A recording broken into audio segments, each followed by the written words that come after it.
አምስተኛው የመላ ኢትዮጵያ ጨዋታዎች በሐዋሳ ተደርጎ ነበር። በቀጣይ ደግሞ ስድስተኛውም የትግራይ ክልል መቀሌ ከተማ እንደምታስተናግድም በዚሁ በፕሮግራሙ ላይ የምናገኘው መረጃ ቢሆንም ምናልባት አንዳንድ ነጥቦች የሚጨምርልን ካለ ከዛ በቀጣይ ወደ ፕሮግራሙ እንለፍ። ሌላው እንግዲህ መታነሳው ሐዋሳ ጽዳት ነው ቦታውን ታነሳለ። ስለዚህ እዚህ ላይ ደግሞ ደምቃለች። ለዚህም ደግሞ በዚህ ፕሮግራም ላይ ስፖርታዊ ጨዋታው የተሳካ መሆኑ ውድድሩ በተሻለ መልኩ ከሌሎቹ መካሄዱ የተገለጸበት ነው። ግን አንድ ስራም ሰርተዋል። የበጎ አድራጎትና የወጣት ማዕከላትን ጋራ በመሆን እንግዲህ ወደ 387 ወጣቶች ለ18 ፌዴሬሽኖች ለመጡ መረጃና ጸጥታ በትራፊክ በቀይ መስቀል በአስተዳደር ጉዳዮች በእንግዳ ማረፊያና በጸጥታና ውበት ላይ እንግዲህ ትልቅ ስራ መስራታቸው የተሳካ አድርጎታል። ለዚህም አቶ ሳሙኤል አልታሙ የማዕከሉ ፕሬዝዳንት ትልቅ ስራ የሰራንበትና ስኬታማ የሆነበትና ለሌሎችም ተሞክሮ የሚሆነው እንግዲህ ትልቁ ስራ ነበር። ሌሎቹ ግን በተለይ ኦሮሚያ ለመጀመሪያ ጊዜ ለአማራ መድረኩን ያስረከበበት ወይ በላይነቱን ያስረከበበት ሂደት አለ። በአጠቃላይ ከፕሮግራሙ ደግሞ ብዙ ነገሮች አሉት። ፕሮግራሙን ተመልክተን ተመልሰን መጣለን።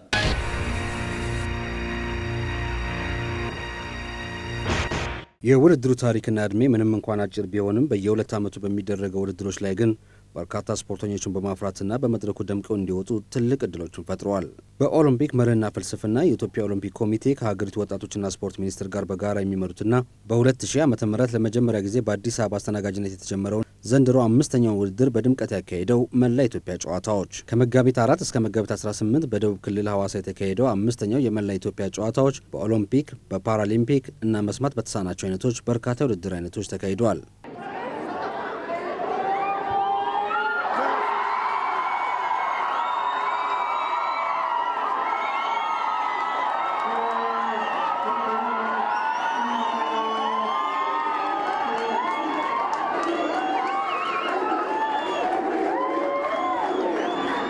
የመላ ኢትዮጵያ ጨዋታዎች የኦሎምፒክ ጽንሰ ሐሳብን የያዙ ናቸው ሲባል ምን ማለት ይሆን? የኦሎምፒክ መርህ የምንለው በጋራ መግባባት፣ በወዳጅነት፣ በፍቅር በአንድ የውድድር መድረክ በርካታ ስፖርት አይነቶች የሚሳተፉ ወጣቶችና ባለሙያዎች ተገናኝተው የስፖርታዊ ክህሎታቸውን እንዲያዳብሩ፣ ሀገራዊ መግባባት ስሜት እንዲያዳብሩ፣ ባህላቸውን ወጋቸውን እንዲለዋወጡ የሚደረግበት መድረክ ነው።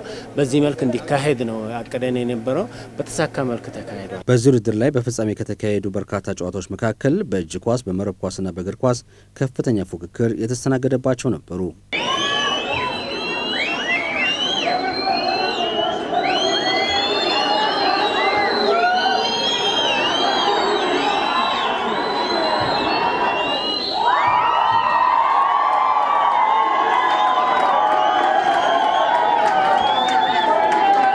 በተለይም በእጅ ኳስ ውድድር በተካሄደው የፍጻሜ ጨዋታ ደቡብ አዲስ አበባን ሲያሸንፍ የተመልካችን ቀልብ የሳበ ነበር።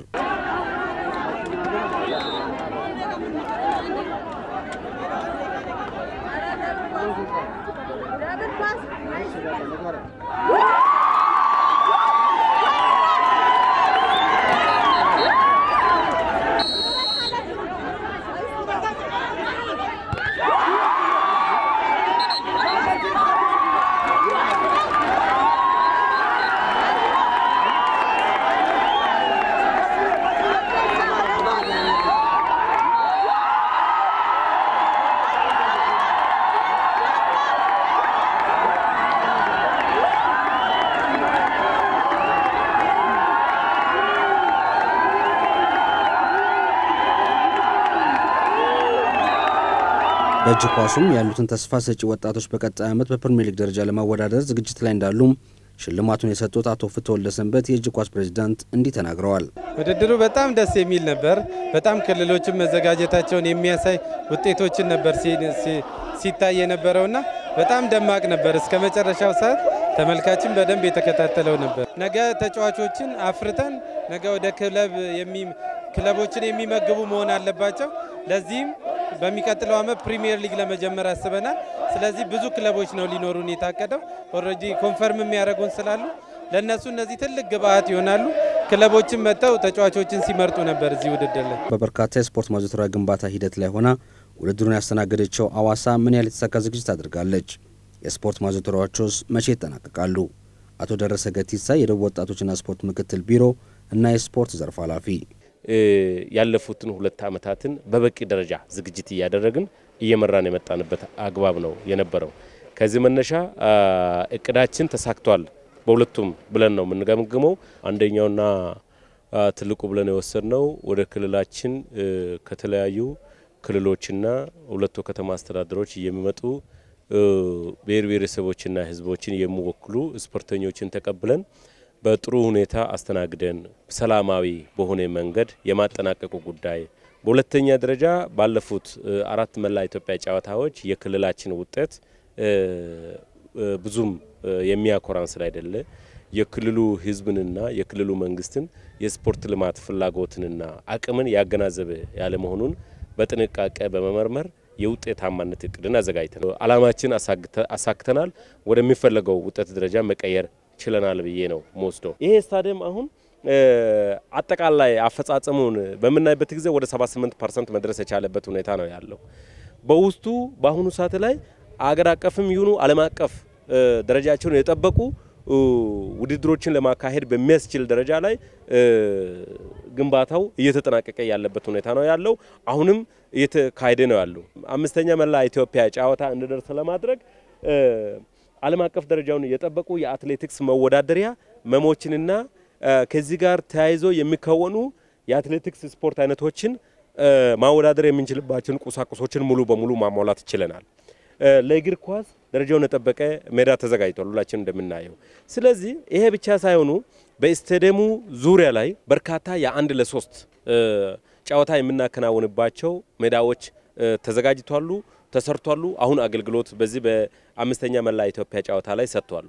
በርካታ ውድድሮች የተስተናገደበት 5ኛው የመላ ኢትዮጵያ ጨዋታዎች ከሌላው ጊዜ በተሻለ ምን ታይቶበታል? የስፖርት ቁጥር ከመጨመር ነው የጀመርነው። እኛ በዘንድሮ ዓመት የፓራና ዲፍ ኦሎምፒክ ለይተናል። 18 የስፖርት አይነት ነው የሆነው። ይሄም የዛም ማህበረሰብ የማካተቱን ሁኔታ ግምት ውስጥ በማስገባት ነው። ተተኪ አትሌቶች ከማፍራት አንጻር በርካታ ልጆች ከ540 በላይ ልጆች በአሁን ተመርጠዋል። በአካዳሚዎች፣ በክለቦች፣ በብሔራዊ ቡድን ተመልምሏል። በዚህ ውድድር ላይ አማራ በ170 ሜዳሊያ አንደኛ፣ ኦሮሚያ በ169 ሜዳሊያ ሁለተኛ ሲወጣ ደቡብ በ127 ሶስተኛ ደረጃን በመያዝ ውድድሩን አጠናቀዋል። በመጨረሻውም 6ኛውን የመላ ጨዋታ እንዲያስተናግድ የትግራይ ክልል አርማውን ተረክበዋል። 6ኛው መላ ኢትዮጵያ ጨዋታዎች አዘጋጅ በመሆን ከቤኒሻንጉል ጉሙዝ ጋር የተደረገው ውድድር በማሸነፍ ይህንን እድል ያገኘው የትግራይ ክልል ይሆናል።